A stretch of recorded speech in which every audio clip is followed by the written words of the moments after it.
Welcome to the Speak Like a Leader podcast with John Bates.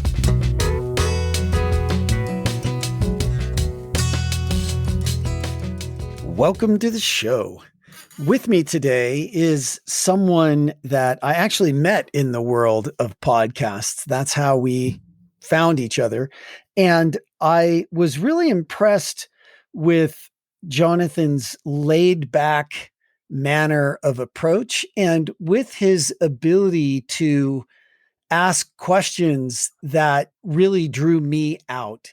And out of my interactions with him, I was able to generalize that and realize that I think this is just something that is something that Jonathan is really good at. And I think there's something really important to explore here. So with me today is Jonathan Rivera. He's the founder of the Podcast Factory, and you can find him at thepodcastfactory.com. You can also find him on LinkedIn, Facebook, and Instagram at Rivera Than, sort of like Jonathan, but Rivera Than. So Riverathan. So Jonathan, thanks for joining me. And I think that introduction of you it points a way for us to go. And I'll just start by saying, I think that a lot of times, more than knowing the right answer, the really important thing is to know the right question. And I think you're very good at bringing people out with your questions. And my mom is a yoga teacher, and she studied with Yogi Bhajan since the early 70s. And he's the one that brought Kundalini yoga to America. And one of the things that he always talked about is this difference between negative ego and positive ego. So there's actually such a thing as positive ego. Negative ego is what people usually talk about. And I feel like you have really subsumed any negative ego you might have into positive ego. And you seem to be very interested, and you ask great questions. Tell us about that. Laid back is not something most people would describe me as. So thank you. Dude, that conversation we have, I have to tell you, the way that we ended our conversation before you invited me on the show, and how you told me that you really enjoyed it and how I made you feel, made my day. And I still think about that. And I told my wife about it. And more importantly, I told my coach, who had just helped me a couple weeks ago, get better at asking questions, because, the show that I have is a very strict format. Yeah. You said the name of my company is the Podcast Factory. I mean, we're stamping these things out. We're on the button, on time. Yeah. And to make that kind of connection in that short period of time is very difficult. And I'm not going to take credit for that. I'm going to say, and the guy that, if you don't know him, you should know him, Mr. Joe Ferraro from the 1% Better show. I had him on the show just like you. I loved him so much that I said, we have to work together. And I hired him for consulting. I've recommended him to clients. And just in a couple tweaks, he helped me get into those deeper conversations just by adding one or two follow-ups, still fitting inside of my time frame. So if I'm doing anything good, it's because of all the people that have helped me along the way. That's the point. Well, that's really cool. And I think that's cool of you to admit it. And I think it's great to give credit. I will also say, you did implement it. That's a big deal. So tell us what, you don't have to tell us all of your most inner secrets of what he taught you, but like, what would you say is one or two things that had you go from not asking questions as well to having me actually want to have you on my podcast because you ask questions so well? That's a big leap. And you know what? It's really, there's not a lot of change there. It's, who was the guy that wrote that book? Oh, Tim Grover, Relentless. He talks about, that one? I don't, but sounds amazing. It is a good book. Pick it up. I've read it a couple times, given away as gifts. But he talks about anybody can take a rookie and make them 5%, 10%, 50% better because they're a rookie. They suck, right? And he's like, very few people in the world can take a Michael Jordan and make him 1% better. And that was one of his clients, Michael Jordan, Kobe Bryant, all these great guys. And so it speaks to what Joe was able to do was, dude, I have experience. Okay. I've got at least, last time I checked, which was months ago, 12 to 1300 podcasts under my belt already. And this guy comes in and he's like, all right, well, you just need to make this small change and this small change. So it wasn't major, right? See, my show is scripted. I have the same 10 questions. I have the same time. I can tell you that I'll get you out of here in 20 minutes. Right. But what he did was say, here is what's missing. And the 2 tips that he gave me were I mean, it's not brain science here. It's like, go deeper. Like when you find something, you have a short time frame, and you're only going to get maybe one follow-up. So pick your spots. And here are a few different ways to pick your spots. And when you pick your spots, always look for novelty. That was the other thing. Like today I was talking to Tony Watley, 365 Driven. We were going right through the script. And then he told me about his auto accident. And I'm like, that's what changed his life. And I could just keep barging through and pushing to but I'm like, what happened there? Okay.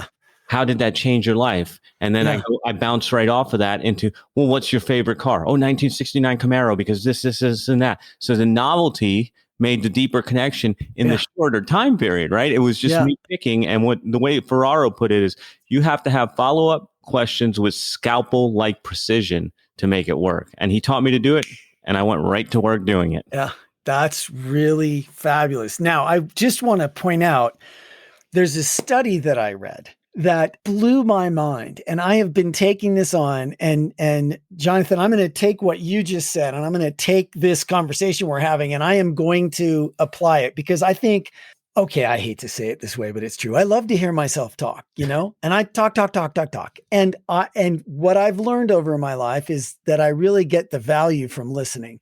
So this study said that when 2 people meet, whoever talks the most in that meeting ends up thinking that they know the other person better. Now let that sink in for a second, right? Like, that doesn't really make sense. If I'm the one that talks, and yet I go away thinking I know the other person better, that's a double value for the person who doesn't talk quite as much, right? Because now that person thinks they know me, and I just heard all that stuff about them. I have all kinds of insights about them. And so one of the things that I am going to take on right now, I am committing to right now, is going deeper, asking that one more question more that I normally wouldn't have asked about, skipped over, right? And to look, and I love the coaching to go for the novelty, right? Look for what's special or novel or surprising, or, and things like that. And that is such a key when it comes to leadership, conversation, anything, being willing to ask that question versus just plowing ahead, right? So good. Joe Ferraro, I won't take credit, but here's something that I think might be useful to other folks listening. It's actually, dude, we're in sales. I mean, I'm in sales. I know you're in sales. You got to get clients. You got to do work. You got to meet people. You got to talk. And I have had this networking strategy for years. And this is not to do with podcasting. This is when I go in person. And it's called the ALR strategy. And it's really simple. And it makes anybody that you're dealing with have that feeling. And I didn't know about that study. I just figured this out on my own, fumbled into it. But you have confirmed that there's data on this now and science backing it. So it's official now, right? So ALR, ask, listen, repeat. And so anytime I'm networking in a situation, I'm usually introverted. I don't like to have to go out and talk to a room. But what I do is when I talk to someone, it's all about them. Ask them questions, listen to what they're saying, repeat what they said to me in a shortened format so they know I understood. And then I'm going to ask the next question. And usually I can work a room just by talking to 1 or 2 people. They won't know anything about me. So there's an added benefit of mystery. Why do I like that person so much? What is it? I don't even know anything about him, but God, I love him. And so that ALR strategy is just useful in any part of your life. I'm looking for this book because I just interviewed a guy that I know pretty well, and now I'm just zoning, but he wrote a book for introverts, The Introvert's Edge, Matthew Pollard. And I think that people that are introverted have a natural advantage in that they're not already extroverted. So you've got to come up with some kind of a plan. And Matthew Pollard is fabulous, and it takes work and effort for him, but because he has a plan, he has his system, and your system ALR. I love that. I think that's fabulous. And yes, now there's, yes, I'm confirming there's scientific proof for that being something that works. And I'm going to write a paper about it and go sell it. There you go. Yeah. So, Jonathan, because you've done how many podcasts did you just say? I mean, hosts, co-hosts, and guests, it's easily up over 1,500. And a lot of that is interview podcasts, with interesting people that are up to big things. Yeah. So what are a couple of things that you, being the guy who has done that, if you look across that whole vast, expanse of time you've spent interviewing people, what are some of the things that stand out to you about that experience, or about, across all those people? What are some things that stand up for you as you think about that? I was just thinking about this. We're evolving. I mean, if we're the same person asking the same questions, doing the same things we were doing a year ago, then we may as well be dead. And that's just the way it is. If you're not growing, you're dying. We've heard all the cliches. And so I was going through an exercise this year with my team. And one of the things was, like, I keep trying to get away from the day-to-day. I keep looking to move myself away, and it ain't always easy because we're entrepreneurs, we're go-getters. We made this baby. We're going to build this baby. We're going to own this baby. But there's a certain point where you have to let go of that ego, and you have to get the hell out of the way. Yeah. And so I'm just figuring that out now, like 15 years later. But one of the things that was awesome is that I'm great at creating systems, and then I've hired people that are great at creating systems. I was looking at the SOP for the Podcast Factory today, 34 pages of SOP so far, and we're always adding to it. And one of the things was I used to do all the hiring for the writers, and I used to do all the critiques, because we have a writing team. It's not just one guy or two guys. I have a writing team, I have a copy chief, and we have writing standards that we've created in our business to make sure that our copy does the job it's supposed to for the podcast. Right. And so that's the technical stuff. That doesn't really matter. What matters is that when we're thinking about hiring, it was time to hire writers again, and everybody just looks at me. Hey, writers. And I'm like, look, I just don't think that me hiring writers is really the best for any of us right now. And so what do we need to do? So we came up with a writer hiring guide. We had all my processes. We documented them. All that's done. The thing that was missing, that my head guy told me, was we need some culture here, because we don't hire for aptitude. We hire for attitude. We want the right attitude. And we came up with, we went back and forth. I interviewed the team, got some feedback, then went back into the hole and started writing and analyzing and everything. And we came up with what that culture was. What are the people that we want to come on board? And what I realized was it blew my mind, because it wasn't just the culture for my writers. It happened to be our culture, period. At the Podcast Factory. Like, we're hiring people that match this culture and are aspiring to do big things. So what we came up with was impact, growth, and freedom. Impact, growth, and freedom was what and if that's what you want, that's what the Podcast Factory is about. That's what working here is about. Like, we don't tie these guys to hours. We tie these guys to results. Yeah. We expect them to continue growing. That's why we're always coaching them. And so what I realized was this also goes to all our very best clients. It also goes to the very best interviews. Like I was telling you, I was interviewing Tony Watley from 365 Driven today. And what's he talking about? He will not stop talking about impact. Yeah. Impact. He won't stop talking about growth, constant evolution. He won't stop talking about the freedom that we experience as entrepreneurs, not being captive to the man working under the CEO. I mean, that's what we do, right? We're business owners. We're about freedom. We're about our family. We're about all those things. And so what I have noticed is this is common. Impact. We want to make an impact, and this is across the board. The people that care, the people that want to get results for their clients, the people that want to have a legacy. It's not just your family. It's not just what you do right here. It's what you put out in the world. Impact, growth. You're not who you were yesterday. You're constantly growing, becoming a new person, a new version of you to do the things that you want to do. And freedom, live free or die, man. This is the US, and I believe in freedom.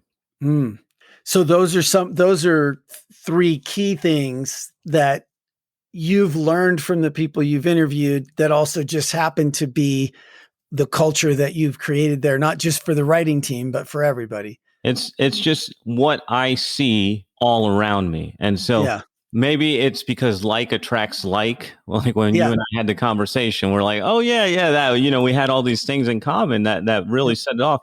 But that is something that I've seen the entire time I've been doing this with the people I've worked with. Now it's with my team, and now it's part of the culture doc in the company. And that could change. It could evolve in the future. Because one thing that's coming into my mind more and more nowadays is power. I keep thinking about power and how does power fit into this and how do you use power? So there's going to be an evolution. But right now, what I've seen is people that want to make an impact, people that are constantly growing, and people that want to live free. Yeah, that's fabulous. That's fabulous. So, I want to dig into the culture aspect a little bit more, because I deeply believe, out of all of my experience, that culture eats strategy for lunch 8 days a week, And so you guys just did a re-examination exercise of your culture, it looks like. So is there anything else that you what did you do with that once you said, freedom, growth, and impact, that those are 3 pillars of our culture? Now you got to go turn around and hire some writers. How does that practically impact what you guys are doing or did then?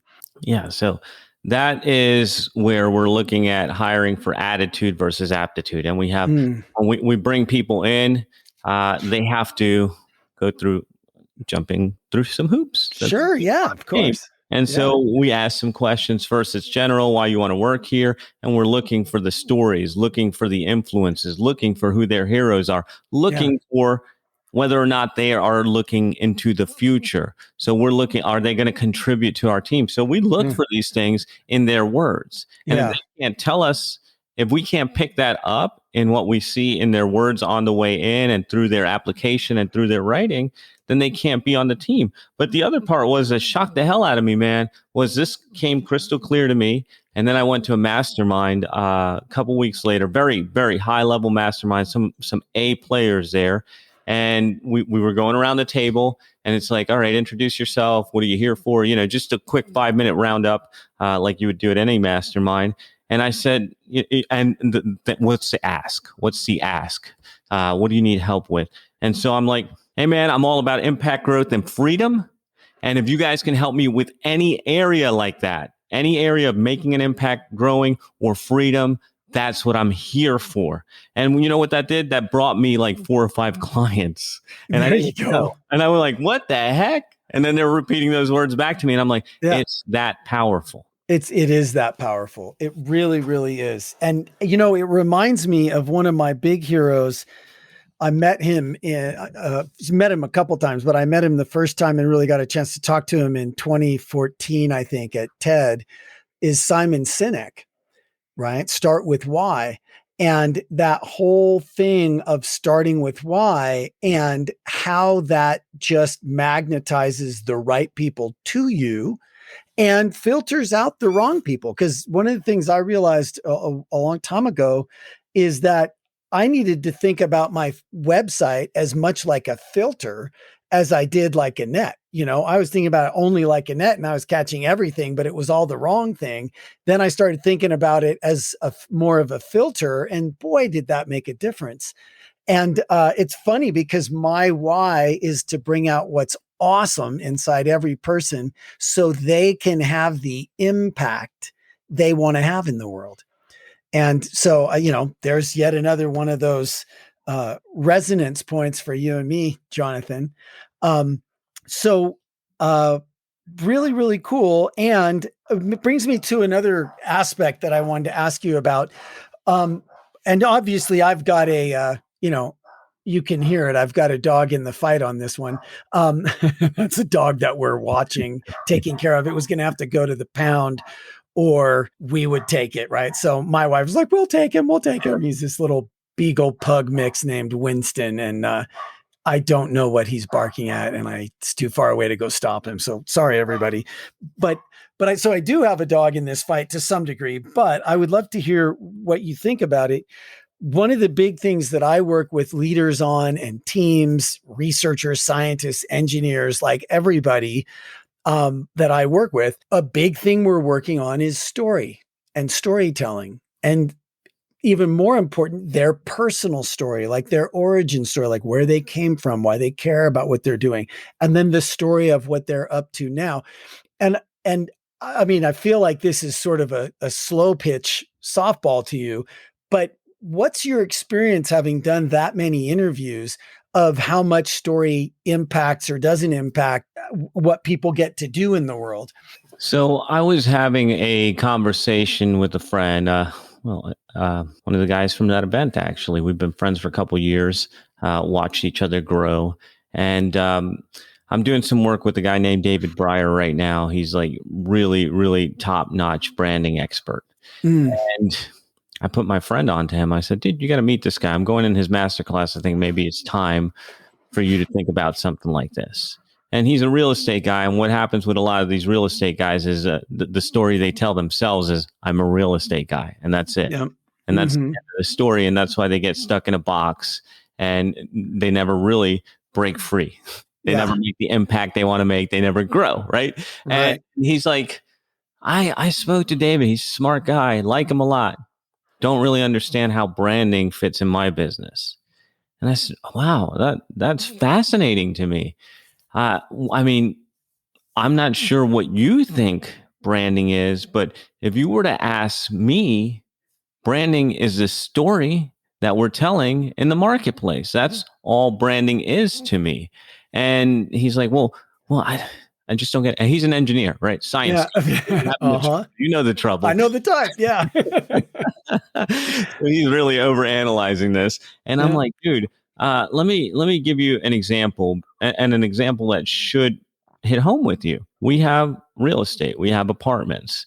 And in our apartments, they're just like any other apartment. They have bedrooms, they have baths, they have carpets, they have lights, they have AC. Okay, those are facts. There's nothing there. That's boring. And if you go and look at Craigslist or you look at Google, those facts are how most people advertise their apartments. Great. No way to stand out there. Then you're going to have to start competing on price. And if that's what you want to do, that's great. Fine. I'm not into that game. That's not my game. No. So for our apartments, I have a video sales letter and copy written around a story. The story of how when I was a kid, my parents worked 2 jobs to put us in a nicer place because they didn't want us living in the crappy place where everybody else, all our other family was living. So they're working their butts off to put us in this nicer place. And the nicer place, we don't have heat. Like the landlord's too damn cheap to fill that oil furnace in the basement. So we'll have heat. So we got space heaters and blankets and all that. And so the story of the apartments is that we won't treat you like that scummy landlord because I know what that was like. And that story resonates inside of all of our copy. So we're going to take care of your repairs with our 24-hour repair line. Call any time of day, day or night. We offer rent lock protection for the first 2 or 3 years. If you meet certain criteria, you keep your rent the same. So instead of talking about the facts, 2 bedrooms, 1 bath, 800 square feet, I'm telling you the story of how we're different. And that story translates into the quiet, safe, affordable place that you've always wanted. And that's where I told them, look, this is an apartment just like the other apartment across the street, but ours has a story theirs doesn't. And ours has a waiting list, theirs doesn't. So that's how Yeah. story and branding work together. I mean, and that is everywhere. That's everywhere. I mean, and I think that your example is really good because I could easily understand somebody, oh, I'm a real estate guy. What's branding mean to me? Yeah, well, there's the difference. We have a waiting list. You don't, right? And I remember I got Consumer Reports for a little while years ago, and I would kind of checking them out, seeing what I thought. And what I realized is I think they're very good at telling me about stuff like vacuum cleaners, and okay, this vacuum cleaner is a better value than that one. But there were times when they would talk about wine and like this wine was this much better, than that wine. But what I realized very quickly is I didn't really agree with Consumer Reports on wine. And I realized pretty quickly that I would much rather drink a wine that was technically maybe not quite as good as that other wine over there, but that had a wonderful story of like who grew it and who stomped the grapes and, like whatever the story is, I'm into it. And that wine actually tastes better to me because of the story, you know? And there's a guy named Peter Gruber who's a really successful businessman. Ran Sony Pictures, owned baseball teams, just huge, amazing successes all over the place. And he wrote a book called Tell to Win. And he was kind of in the third act of his life and looking back over all his successes and failures and thinking about what it was, what did that. And the whole book, I mean, I can bottom line it for you. When he had a good story, it worked. When he didn't have a good story, it didn't work. And that I think is the power of story. And I love that you would bring the example of like renting apartment buildings, right? Boring. Super boring, but makes a lot of money. And it's way better if you got a waiting list than if you don't, right? I mean, who wouldn't want a waiting list of people wanting to give you money for years? Exactly. So what's your story, Jonathan? Like why? Because you care about freedom, you care about growth, you care about impact. I heard a little bit about how you grew up, that you had parents that were super devoted and stretched themselves to give you a good upbringing, best they could. You help people, I'm going to say, get their voice heard with the Podcast Factory. Why does all that stuff matter to you? What do you think the story of that is? I have a story that ties back to when I was a kid. I went to, we were living in the better neighborhood, so we got the better school. Better school still had bullies. Yeah, and they all do, I think. I remember, man, there was this one kid that was just like 4 sizes too big for our class, so he must have been held back a couple times. But he used to go around picking on kids. And he eventually picked on us, me and my friends. And I remember like just thinking, man, I don't know what's wrong with me. I don't know why. This is just in my DNA. But I'm like, I'm not going to let this kid bully us. And so I remember one day I stood up to him and I just took everything I had. I was smaller than him. I just shoved him in the playground and he fell on his hiney. And he never bothered us again. And I spent years doing that as a kid. I don't know why. So I might have actually been the bully. All right. Yeah. Get this clear. Because I started doing that more and more with people who I thought were bullies. Mm-hmm. So I feel like the work that I'm doing today is an extension of that, and where like I had you on my show, Results Leader. And we talk about results over being a thought leader. And what I think the bullies are today are people with bad ideas out there being louder than everyone else. Yeah. And they're unproven. These people have no track record, and yet they're shouting louder than anyone else. And I was like, look, I could stand around and let this happen, or I can push these people on their butts. And so the way I do that is through helping build a bridge between the people that I know are good, our hosts or our guests, the people that I care about, that I know are doing good work, and building that bridge between them and the listeners out there who might not otherwise have access to these messages, to these thoughts, to these ideas, this perspective. And so that's kind of the bigger picture mission. If I were to go inwards a little bit, it's really about my faith. And so as everything was going crazy during the first blows of the pandemic, I was I was just like everybody else. I was scared. Things are shutting down. We're having to stay home. Everything's uncertain. Stock market's going to hell, and we don't know what's going to happen. And during that time, all I had was my family right here. And I would go out on daily walks and just like think and listen to books and stuff like that. And I realized that God had a higher purpose for me. And it was always this purpose. It was like, maybe I can't go do the Tootsie Roll drive that these guys do. Maybe I'm not willing to go paint that shelter over there. But what do I have? I have a special gift. It's this media gift. It's this platform building. And so this is my ministry. And I'm bringing light to the world. And light is an acronym: leadership in good and hard times. So everybody that I bring on, whether it's the host or whether it's guests like you, we're bringing light in this dark world. And so the bigger picture for me is I'm just continuing to pick on bullies. It's just different bullies these days. Yeah. Yeah. That's fabulous. Well, that's fabulous. And I love that you've got it identified and figured out. And, it makes it a lot easier for you to be in alignment with yourself and go do that with full vim and vigor, right? Dude, I wake up every day and I call my wife Cupcake. I tell Cupcake, look how lucky we are. We have this magnificent life. Like, our lifestyle is lifestyle by design.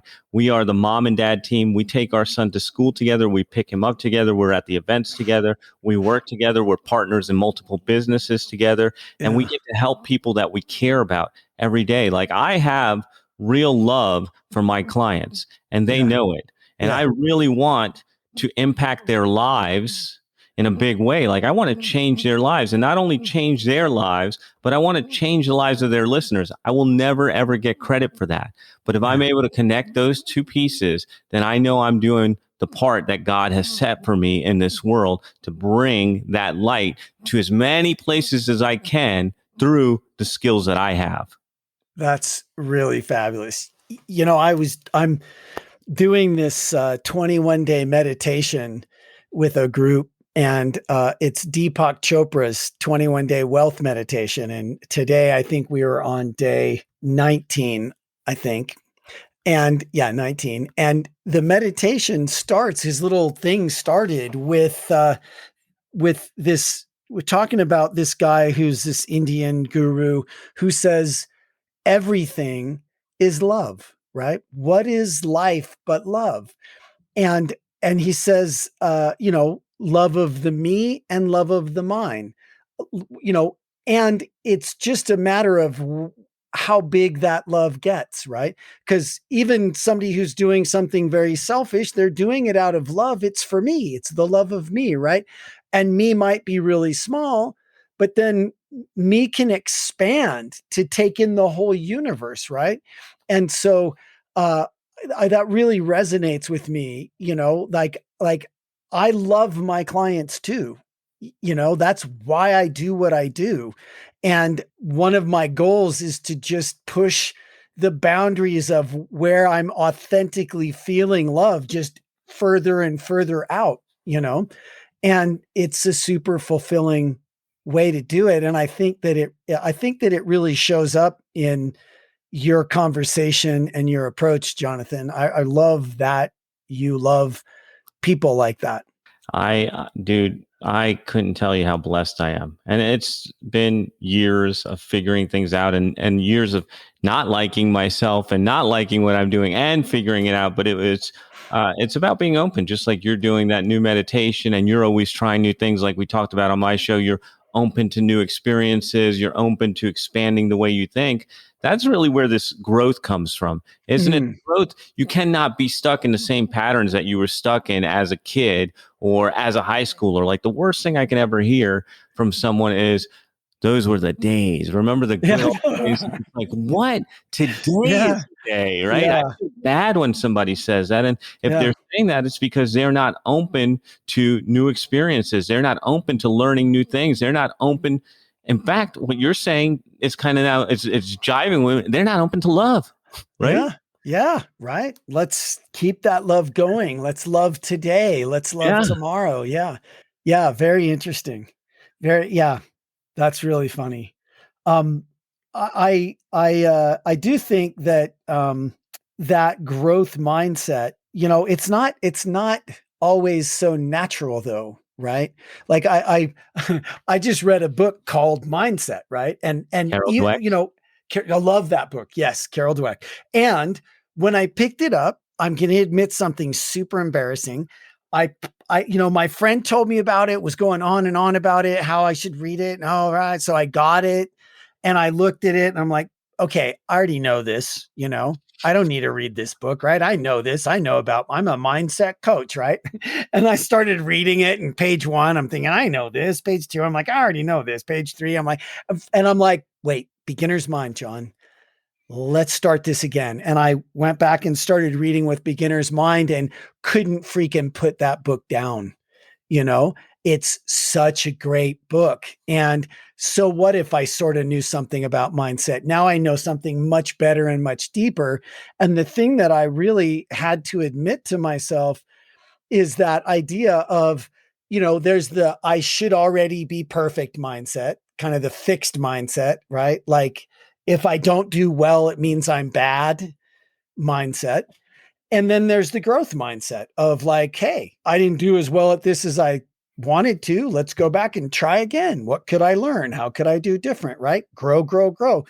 And I do think there's something about life that sticks us. I think the natural draw is to that fixed mindset, right? Of like, I should already be good. If I get a good grade, I'm good. If I get a bad grade, I'm stupid. And it's just how I am. And it's some inherent quality in me versus, oh, hey, I got a bad grade. I could study a little harder. I could figure this out and go get a good grade. I just think that it's, I think that we get naturally drawn as human beings to the fixed mindset. And it's really important to bring ourselves to that growth mindset. So all of that to say, maybe that book's one of the influences, but what was an influence on you that really got you going in this growth mindset versus being stuck in the fixed mindset? First, I'm going to tell you how that book saved my life. And then we'll talk a little bit more about that. And so Okay. we had this school picked out for our son. We live in downtown and it's 4 blocks away. We could both walk him to school every morning. Mm. He was in the preschool, and then the one level up school, you had to interview and test and all that stuff. And when I went to check them out, the lady giving us a tour, the director, she talked about Carol Dweck and mindset. She didn't realize who was sitting in front of her. Like I don't talk about it, I be about it. And Yeah. so I lit up when I heard that. I'm like, oh, this is gonna be great. I'm in the right spot. This is awesome and all that. And as we went on, as we went through classrooms, as we asked questions, as we went through that ugly process over there where they actually rejected my kid, I said, this bee is faking. She's using that book to try to attract people like us because everything that she says is fixed mindset. And I'm like, I know the book forwards and backwards. We got rejected. Okay. Which is just the beginning, as we know from a growth mindset. Sure. We found a better school that serves all of our values, where we got to be some of the first students there. We've given that school a scholarship now. Like we've given them money to help them get more kids. We help them with marketing. That was what was supposed to happen. So the way it saved my life was being able to pick out somebody that was saying it, but wasn't really about it. Because I love that. I love that. Yeah. And so where I have learned more than anything, and this is one of those things where if I could go back to 20-year-old Johnny and give that sucker some advice, first piece of advice would be shut up. Just shut up and listen. Right? Yeah. Shut up and listen. Boy, oh You boy. don't know it all. The other thing is, and really, if we were asking what my greatest investment is to date, when I'm talking about investing in my personal growth, is putting myself in the room with people who have bigger, better mindsets, bigger, better businesses, bigger, better ideas than me. And so I've been investing in masterminds for years. We talked about one earlier. I've been through a series of them, anywhere from, I think my first one was 12,000 to my biggest one was 50,000 a year. But going in there where other people have paid that money, they can afford it, and they have better questions, better thoughts, better ideas than me, is Yeah. where I've really learned, oh, dude, you don't even know like what Yeah. is out there. And so the growth has not only come from books, not only come from podcasts, not only come from personal development, but from environment more than anything, being Yeah. around the other people. That's why if you're listening to this show, if you're listening to John, you're in the environment. Keep looking for these environments. Yeah, I love that. It's absolutely true. I remember the first time that I really got that it's actually good to be the dumbest guy in the room. You know, I was always trying to be the smartest guy in the room, and that guy's not learning anything. Um, so I love that. I love that, and there is, I think, with that mindset, it there's a lot of talking it but not walking it, and I think it points to how it's not necessarily intuitive to live in a growth mindset. It's certainly more fulfilling. It certainly works better. It's certainly where I'm committed to being. And there's still that draw for so many people. So yeah, if you haven't read Mindset by Carol Dweck, we both recommend it. So Jonathan, I know that you got to get going and I got to get going. Is there anything I didn't ask you about or anything that you'd like to say that maybe has crossed your mind, but there wasn't a place for it yet? I think that the biggest thing for anybody listening to you that maybe hasn't jumped on with you, that's looking for help with their mindset, or help uncovering their magic and making the impact, is like, this is a wake up call. Like, realize that we just took you through this journey of how we ended up here. We're connected. We're connected because we've all taken risks. We've done different things. We pushed ourselves to limits. And sometimes you can't do that by yourself. So if it's leadership help you need, call John. If you need help creating a podcast, maybe call me. If you need help with something else, maybe contact either one of us. We have a Rolodex. But the thing is, admit when you need help and don't be afraid to go out and get it, whether you have to pay for it, whether you have to work for it. It doesn't matter. You have to take action. Yeah. Okay. Well, amen. I hear to that. And you and I both put our money where our mouth is on that one. I'm a coach and I always have at least one, maybe multiple coaches, because I don't feel like I can sell that if I don't think there's a value to it for myself. And I love the saying, it's hard to see the picture when you're in the frame. Yeah.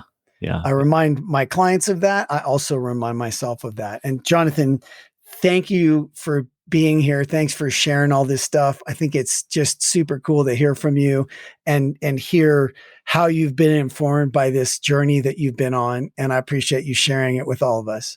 Brother, thanks a trillion for having me on the show. Hopefully we inspired some people. And man, always love catching up with you. Thank you, Jonathan. Very much likewise. Thank you for joining the Speak Like a Leader podcast. Go be awesome.